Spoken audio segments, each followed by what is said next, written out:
From the Kohl Center, it's Todd Milewski from the State Journal with the wrap-up of the Badgers' 4-3 overtime victory against Minnesota here on Friday, November 5th. Wow, what a, I mean, just, where do you start with this one, right? Obviously, Brock Caulfield is the hero for the Badgers, scoring in the third period to tie the game, and then in overtime to give the Badgers the win and the 2 points out of the game tonight.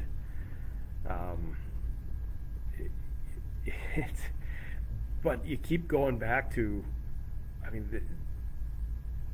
this team could have folded a couple of times tonight, and they didn't. I think of going down 2-0 in the second period.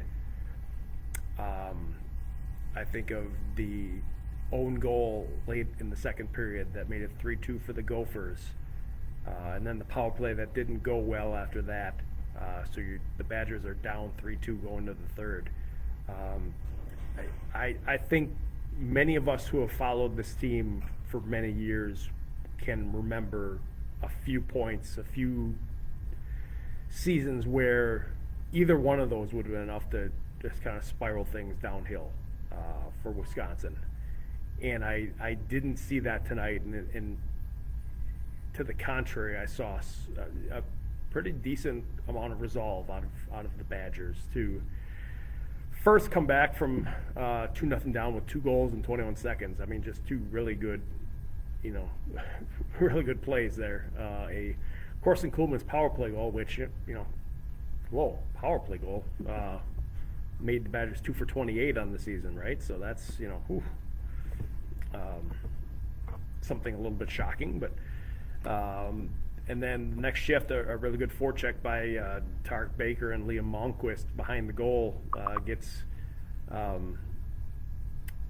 the puck free out to Jack Gorniak in front, and bang, it's 2-2, and that kept the Badgers going. But wow, that you don't see plays like that empty net goal that Liam Malmquist mistakenly put into his own goal. I mean, not even mistakenly. I don't even know how to describe that.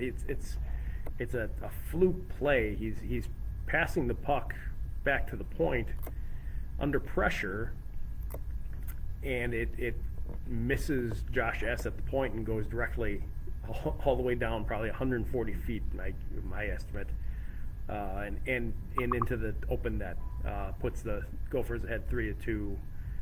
Now, Tony Granato used his challenge on that play to see if there was a stick on the puck, as a Gophers stick on the puck at any point there that would have redirected that puck into the goal. I mean, they didn't have control of the puck ever to get a whistle for the delayed penalty, but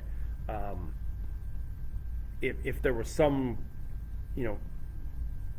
helping of the stick, I guess, to put it in one direction, that could have been enough to overturn it, but there wasn't, and so that was, Tony Granato said after the game he used that challenge in part, to challenge for. He thought there was a possibility that could have been affected. Liam and Malmquist's stick could have been disturbed or moved, but also to let the team kind of get past it. And it seemed like they did. I mean, like I said, they didn't get a great power play out of it, but it didn't go much worse for them after that point. So, and then Brock Caulfield scores early in the third period on another good forechecking play. I don't even know if you call it a forecheck. It was kind of a loose puck. He pushed it forward and beat the Gophers defenseman to it, and then pushed it through Jack LaFontaine's pads, tied it at 3-3, and then the Badgers survived a penalty kill late in the third period. Malmquist was called for a tripping penalty, a pretty obvious one that had to be called. With 3:18 left, and that put the Gophers on the power play. They got a 1 or 2 really good chances off a scramble in front. Baker got back to make a nice play and keep the puck away from the post on a wraparound try, and the Badgers got a clear on that. The Badgers were able to see that through and get to overtime. And then 5 shifts in, Caulfield scores on a slap shot from the right side in the 3-on-3 overtime. So 2 points for the Badgers, 1 for the Gophers. And the rematch is Saturday night at 8 p.m. Boo. I'm booing the time, not anything else. Yeah, that's where that's at. Let me get to a couple questions here. Eric asked, does Mo start tomorrow? I can see keeping the rotation, but I can also see riding the hot hand against his old team. I think I'd be surprised. I think they're going to keep the rotation. This was a challenging night for Jared Moe. It started in warm-ups. He's got guys talking to him in warm-ups. Jack LaFontaine came over before the game, too, and had what seemed like a pretty nice discussion. They're friends. I mean, obviously, he said that a few times this week. LaFontaine's been really good to him this whole time. And even after the game tonight, after the stick salute, LaFontaine went right over to Mo and gave him a hug and said something in his ear. And Mo said afterward, it was just kind of a congratulations, I'm proud of you. Yeah, he played well. 44 saves, a career high for Mo.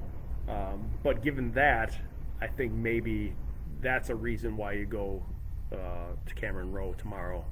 Mo was tested tonight, and maybe you go with the fresher guy tomorrow. So at least that's my thinking. We'll see what happens when we get the line charts tomorrow, I guess. Brent says, it didn't sound like Wisconsin played like Duluth, very trappy, but they did play defensively, waiting to pounce on a Minnesota mistake. Your take? Yeah, I think that's when you play Minnesota, you have to respect their talent, their offensive push, the opportunities they create through the neutral zone. And I think the Badgers did that, but they also were able to pounce on a few times the puck turned over, and that's a little bit of their game. Or at least when it's going well, that's the way that they want to be able to play with the team, with the players that they have this season anyway. So I think that was another positive step for them after we saw what they did at Michigan last Friday night to do that again tonight. Yes, they gave up a few odd man rushes, a couple 2-on-1s, 3-on-2s. They got some good saves out of Mo on a couple of them. A couple redirection in, I believe at the end of the first period was a really good save by Mo. About 20 seconds ago in the first period, and it was Johnny Sorensen that got his stick on a puck that was delivered to the front by Aaron Huglin. Huglin, sorry. And I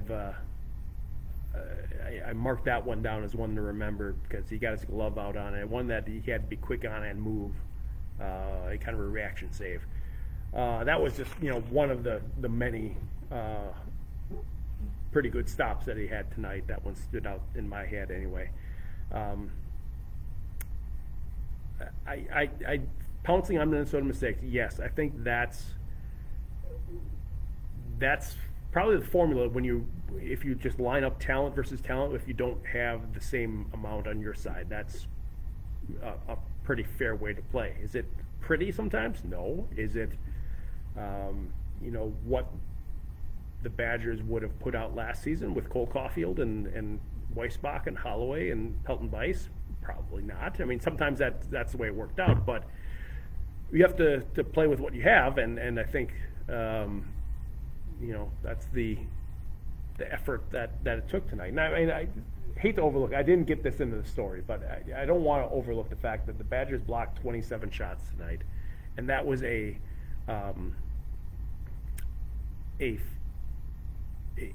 good representation of the way they played in their own zone. They gave up chances, yes. They got in the way of a lot of them. Mo saw a lot of them and was good with his rebound control for the most part, and that was how they were able to keep Minnesota to 2 goals plus the own goal for a third goal. Viggs, which is listed as a milestone follower, so congratulations, Viggs. Thank you. I don't know what that means, but great for you. 8 p.m. deadline challenge. You got it. I'm ready for a goalie surprise. Mo got a groove, and that could help after going through it tonight. Yeah, I can get that. And then my buddy Craig, who we spent hours on a podcast, me, Craig, and Eric Vigo, earlier this week on the Go for Puck Live podcast. Craig says go with Mo as well. I guess I wouldn't rule it out. I just feel like they are committed to this rotation, and we discussed this a little bit on the podcast actually, that they don't want to lose someone, and if they feel like Jared Moe has taken the reins at some point, they're going to go with him for both games. Tony Granato said that this week. I don't know if they're at that point yet. Still in games 9 and 10, the 5th week of the season here. But we'll see.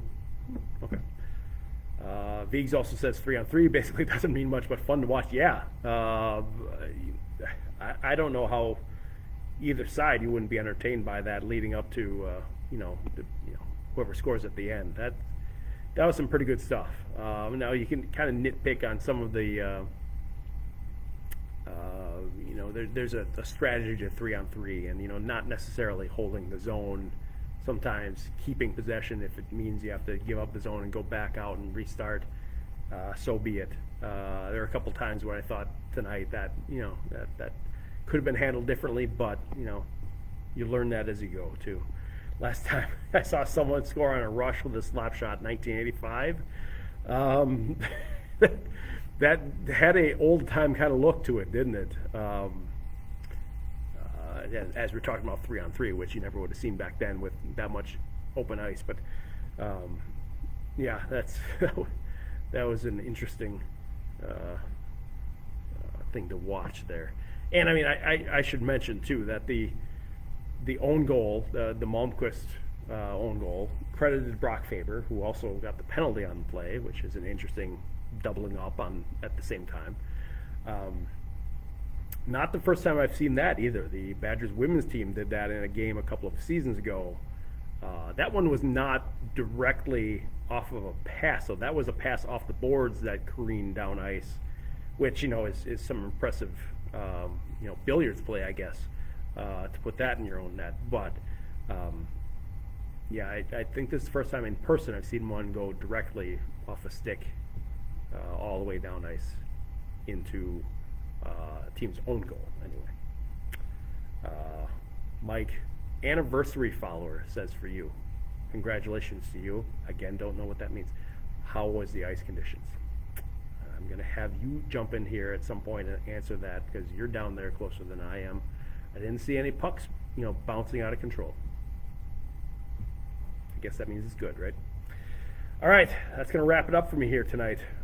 Thanks for joining me. Check out the story on madison.com. I already posted that on Twitter, and you can check it out in Saturday's story. Eric says the ice looked a little chippy to me. So, we've got some controversy here tonight.